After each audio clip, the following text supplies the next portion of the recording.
ನಮಸ್ಕಾರ ವೀಕ್ಷಕರೇ, ನಾನು ನಂದೀಶ್ ಭದ್ರಾವತಿ. ನಾನು ಶಿವಮೊಗ್ಗ ಜಿಲ್ಲೆಯ ತಾಲೂಕಿನ ವಿಐಎಸ್ಎಲ್ ನಿವೃತ್ತ ಕಾರ್ಮಿಕ ಕಲ್ಯಾಣ ಸಂಘದ ಚುನಾವಣೆ ಇದೇ ಡಿಸೆಂಬರ್ 28ರಂದು ಸಿಲ್ವರ್ ಜುಬ್ಲಿ ಶಾಲೆಯಲ್ಲಿ ನಡೆಯಲಿದ್ದು ಚುನಾವಣಾ ಕಣ ಜೋರಾಗಿತ್ತು.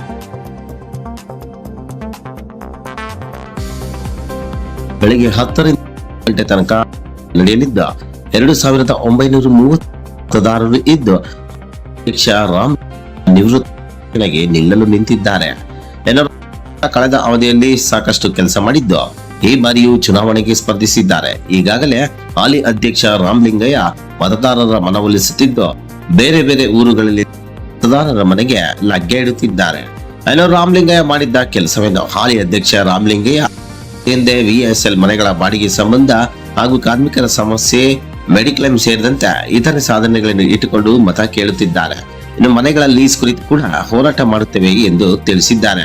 ಇನ್ನು ರಾಮಲಿಂಗಯ್ಯ ಬಣದಲ್ಲಿ Ramalingaiah, Basavarajaiah, B Manjunath, Maheshwarappa, Ravindra Reddy, G Shankar, Gajendra, Lazar, Kempaiah, P Manjunath Rao, Ramappa Muninakoppa, Hanumantharao, SH ಕಣದಲ್ಲಿದ್ದಾರೆ.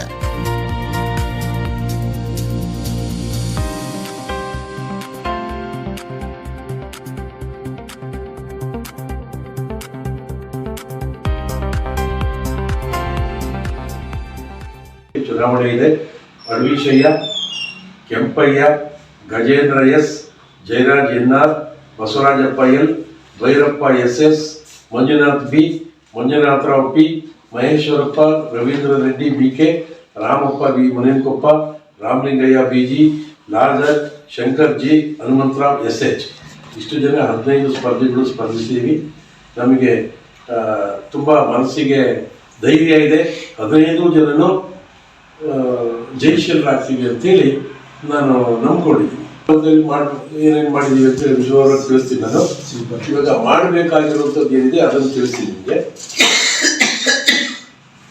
ನಮ್ಮ ಮುಂದಿನ ಗುರಿಗಳು: ಆದಷ್ಟು ಬೇಗ ಮನೆ ಬಾಡಿಗೆ ವಿಷಯವನ್ನು ಸಹಮತದೊಂದಿಗೆ ಬಗೆಹರಿಸಿಕೊಳ್ಳುವುದು, ತೀರಾ ಅನ್ಯಾಯದಿಂದ ಕೂಡಿರುವ ರಿಟೆನ್ಷನ್ ಸ್ಕೀಮ್ ಅನ್ನು ರದ್ದು ಮಾಡಿಸಿ ಲೈಸೆನ್ಸ್ ಫೀಸ್ ಸ್ಕೀಮ್ನಿಂದ ತರುವುದು, ನಮ್ಮಗಳ ಈ ಸಂಧ್ಯಾಕಾಲದಲ್ಲಿ ನೆಮ್ಮದಿಯಿಂದ ವಾಸಿಸಲು ಮನೆಗಳ ಬಗ್ಗೆ ಒಂದು ಶಾಶ್ವತ ಪರಿವಾರವನ್ನು ಸೇಲ್ನ ಇತರೆ ಬ್ರಾಂಡ್ಗಳ ಸಹಯೋಗದೊಂದಿಗೆ ನಮ್ಮಗಳ ಮುಂದೋಳತದಲ್ಲಿ ಲಾಂಗ್ ಲೀಸ್ ಅನ್ನು ಮತ್ತೊಮ್ಮೆ ತರಲು ಗಂಭೀರವಾಗಿ ಪ್ರಯತ್ನಿಸುವುದು, 1989ರಿಂದ 98ರ ಮಧ್ಯದಲ್ಲಿ ನಿವೃತ್ತರಾದ ಎಲ್ಲ ಕಾರ್ಮಿಕರಿಗೂ ಮೆಡಿಕ್ಲೇಮ್ ಸೌಲಭ್ಯಗಳು ದೊರೆಯುವಂತೆ ಮಾಡುವುದು, ಆತ್ಮೀಯ ಪ್ರಜ್ಞಾವಂತ ಜವಾಬ್ದಾರಿಯುತ ನಿವೃತ್ತ ಬಂಧುಗಳೇ, ಕಳೆದ 5 ವರ್ಷಗಳಲ್ಲಿ ನಿಮ್ಮಗಳ ಒಡನಾಟ, ನಿಮ್ಮಗಳ ಸಲಹೆ ಸೂಚನೆಯಂತೆ ಪ್ರಾಮಾಣಿಕವಾಗಿ, ನಿಸ್ವಾರ್ಥ ಮತ್ತು ಪಾರದರ್ಶಕವಾಗಿ ಸೇವೆ ಸಲ್ಲಿಸಿದ್ದೇವೆ.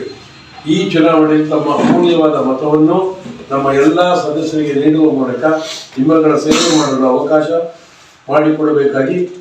ಮಾಡಿಕೊಡುತ್ತಿರುವುದು ನಂಬಿರುತ್ತೇವೆ. ಚುನಾವಣೆ ಭಾನುವಾರ 28ನೇ ತಾರೀಕು ನಡೀತಾ ಇದೆ. ಈ ಚುನಾವಣೆ ನಡೆಯುವಂಥದ್ದು ಇನ್ನು 5 ವರ್ಷಗಳ ಕಾಲ ಅವಧಿಗೆ. ನಾವು ಮಾಡಿರುವಂಥ ಕೆಲಸಗಳು ಏನೇನು ಅಂತೇಳಿ ತಿಳಿಸ್ತೀನಿ. ಯಾರು ಚುನಾವಣಾಧಿಕಾರಿ ಅಂತ ನೋಡೋದಾದ್ರೆ, ಸಂಚಾರ್ ಶಾಲೆಯ ಉಪನ್ಯಾಸಕ ಸುಮಂತ್ ಚುನಾವಣಾಧಿಕಾರಿಯಾಗಿದ್ದು ನಾಮಪತ್ರ ವಾಪಸ್ ತೆಗೆದುಕೊಳ್ಳುವ ಸಮಯ ಕೂಡ ಮುಗಿದಿದೆ. ಚುನಾವಣಾ ದಿನವೇ ಮತ ಎಣಿಕೆ ಶುರುವಾಗಲಿದ್ದು ಅಂದೇ ಫಲಿತಾಂಶ